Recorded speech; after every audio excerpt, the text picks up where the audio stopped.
Welcome to the Deep Dive, where we grab interesting, sometimes complex research and really try to pull out the useful bits for you. Yeah, think of us as your guides through the dense stuff. We wade through it so you don't have to. Exactly. And today we're diving into AI-generated video. Now, you've probably seen those really short, kind of mind-blowing clips, Oh, right? yeah, the ones that look amazing for like 10 seconds. But have you ever tried to watch a longer one? Or seen someone try to make one? It often gets a bit, well, strange. Strange is a good word. Wonky, maybe.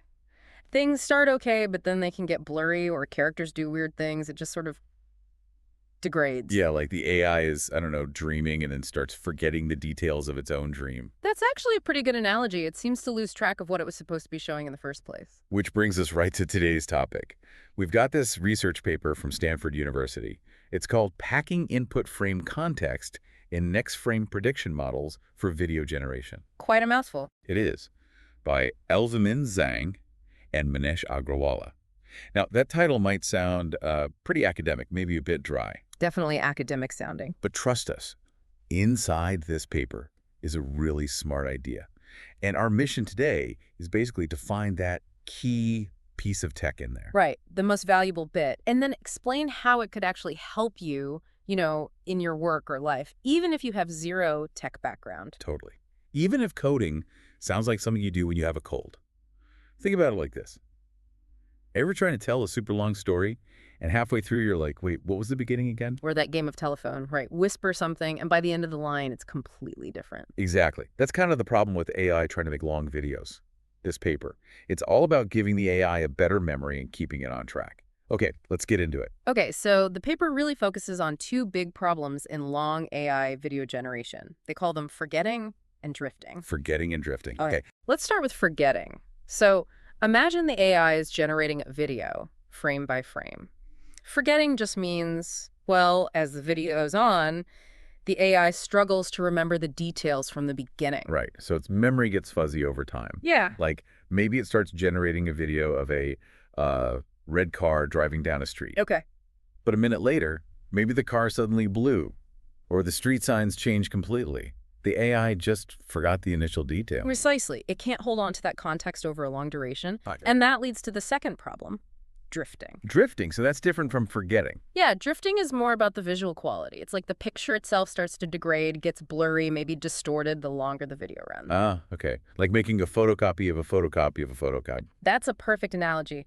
Each generation, each new frame based on the last slightly imperfect frame loses a bit of quality. It drifts away from the original clarity. So you end up with this kind of visual mush instead of a crisp video, like that toddler on a trampoline idea starts strong, but gets wobbly fast. Exactly. And here's where it gets really tricky. Kind of a catch-22 situation they found. Oh. Well, if you try to solve the forgetting problem by giving the AI more memory, letting it look back at lots and lots of past frames. You'd think that would help, right? More memory, better recall. You would, but it can actually make the drifting problem worse. All that extra past information, all those tiny previous errors can build up and compound over time, leading to more visual distortion. Wow. Okay, so trying to remember too much makes the picture get worse. Like our storyteller trying to recall every single tiny detail and just getting lost. Exactly. But then if you go the other way, try to fix the drifting by telling the AI, okay, just focus on the very last frame, ignore the distant past. Then it forgets the beginning again. Right. It avoids the error buildup, but becomes much more likely to forget crucial details from earlier in the video. It's a real balancing act. Okay, that does sound like a catch-22. Yeah. So how do they tackle this? This must be where the clever part comes in. This is where FramePack enters the scene. It's the core technique they developed. FramePack. Okay, sounds like a packs. Frames. Pretty much. Think of it as a really smart way for the AI to manage its memory of the video frames it's already seen or generated. So how does it work? How does it pack these frames smartly? Well, the key idea is that not all past frames are equally important for predicting the next frame. Right. Yeah. That makes sense. What happened a second ago is probably more relevant than what happened a minute ago. Exactly. So FramePack is designed to compress or sort of shrink down the older, less immediately relevant frames. Okay. but it keeps the very recent frames, the ones that are most crucial for predicting the immediate future, in high detail. Ah, I like the suitcase analogy they use. Like you fold the important stuff neatly on top, and the maybe stuff gets rolled up tight underneath to save space. That's a great way to visualize it. It compresses the less critical past to make room for the critical present, memory-wise. So how does it technically do that compression? They mentioned patchifying kernels. That sounds intense. It does sound a bit jargony, I know. But basically, imagine the AI looking at the past frames. For the very recent frames, it looks really closely, seeing all the fine details, like pixel by pixel almost. Okay, high resolution for recent stuff. Right. But for frames that are further back in time, FramePack makes the AI look at them in bigger and bigger chunks or patches. So like zooming out. Yeah. Seeing the forest instead of the individual leaves for the older stuff. Exactly. You lose the super fine details of those older frames, but you retain the general structure, the main shapes and colors. It gets the gist without needing every single pixel. And that saves brain power. A lot of brain power, or, computational resources. By representing the distant past more coarsely, it drastically reduces the amount of information the AI has to juggle. And they have that dial thingy, right? Lambda? Yeah, the compression parameter, lambda. Think of it just as a knob you can turn it up. You compress the old frames more aggressively, saving more resources. Turn it down. You keep more detail, but use more memory. Got it. So you find the sweet spot. Right. And the really cool thing is this allows the AI's effective attention span, what they call the transformer context length, to handle much, much longer sequences without getting totally overwhelmed. So it can remember the important parts of a long story without getting bogged down. Precisely. It keeps the context manageable. Okay, so FramePack helps with the forgetting problem by managing memory smartly. But you said there were two problems. What about stopping the drifting, the visual quality decay? Good question, because just having a better memory isn't quite enough. You also need a smarter way to actually generate the frames to prevent that photocopy of a photocopy effect. Right, the generation process itself can introduce errors. Yeah, they found that the standard approach, just generating frame 2 based on frame 1, frame 3 based on frame 2, and so on, what they call causal sampling. That's where the drifting really creeps in. Because any tiny mistake in frame 2 gets baked into frame 3 and then frame 4. Exactly, it accumulates. So they propose some non-causal or anti-drifting sampling methods. Anti-drifting sampling. Okay. What does that involve? One key idea is generating endpoint frames first. So instead of just starting at the beginning and hoping for the best at the end, you might generate a high-quality starting frame and a high-quality target ending frame first. Like bookends for the video. Perfect analogy. You establish a solid start and a solid target finish. Okay, bookends established. But how does that help the messy bit in the middle? This is where it gets really interesting. They use something called inverted temporal sampling. Inverted temporal, so backwards in time. Exactly. They can actually generate parts of the video in reverse order. Whoa, okay, that sounds weird. Making a video backwards. It sounds counterintuitive, I know, like writing the punchline before the setup, as you said earlier. Well, how does that even work? Well, imagine you have that high-quality end frame, one of your bookends. You can then use the AI to predict the frame that came just before it, trying to make sure it leads smoothly into that known good end frame. Ah, so instead of predicting the unknown future, it's predicting the known past, aiming towards a high-quality target. Precisely.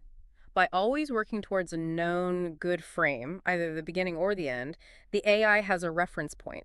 It's not just propagating errors forward into the unknown, it's constantly being pulled back towards a clear, non-drifted image. Okay, that actually makes a weird kind of sense. It anchors the generation process, stops it from just wandering off visually. That's the core idea. It provides stability and prevents that gradual degradation, that drifting. So FramePack tackles memory, anti-drifting sampling tackles the generation process itself. That sounds like a powerful combo. It seems to be. So let's bring this back to us, to the listener.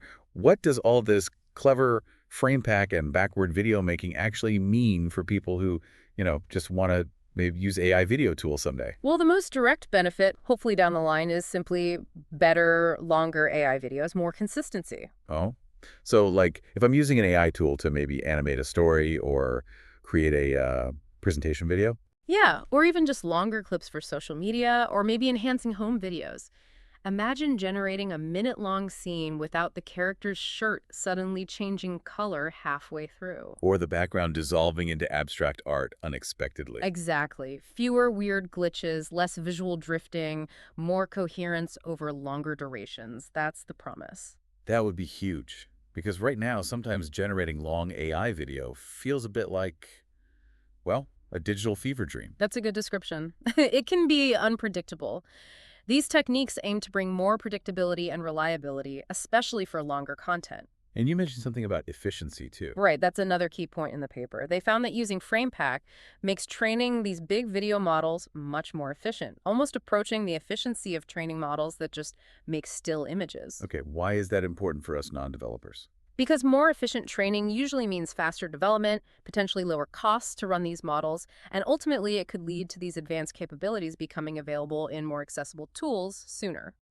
So it makes the path toward having these better video tools actually feasible. Exactly. It helps bridge the gap between research and practical application. So, summing up with our analogies again, FramePack is the smart suitcase packer for the AI's memory. Folding things efficiently. And the anti-drifting backwards generation is like writing the joke backwards from the punchline to make sure it lands properly. Kind of. It sounds odd, but it works to keep the video coherent and visually stable from start to finish. Okay, so the big picture here is that these techniques, FramePack and these sampling methods, are a significant step towards solving those core forgetting and drifting problems. Yeah, they represent real progress in making longer AI video generation much more practical and reliable. And for everyone listening, even if the tech details are fuzzy, the potential outcome is clearer. Better, more consistent, and potentially more accessible tools for creating longer videos in the future. That's the hope. Smoother vlogs, more consistent animations, more reliable AI video for education or entertainment. It makes you think, doesn't it? Imagine a future where maybe creating a whole movie with AI is as straightforward as just describing what you want. Sounds like sci-fi, but... But technologies like FramePack are definitely nudging us closer. They're solving fundamental hurdles. What kind of stories would you even tell if creating complex, long-form video was that easy? It's kind of mind-boggling. It really is something to ponder. So maybe keep an eye out for video tools in the future that specifically mention improvements in handling long-duration consistency. You might be seeing the fruits of this kind of research. Definitely food for thought. Well, that was quite the dive into the world of video generation memory and backwards time. Always fascinating stuff happening in AI research. Absolutely. Thanks for joining us on this deep dive. We hope we made that a little less complex and a bit more useful. Until next time, keep questioning.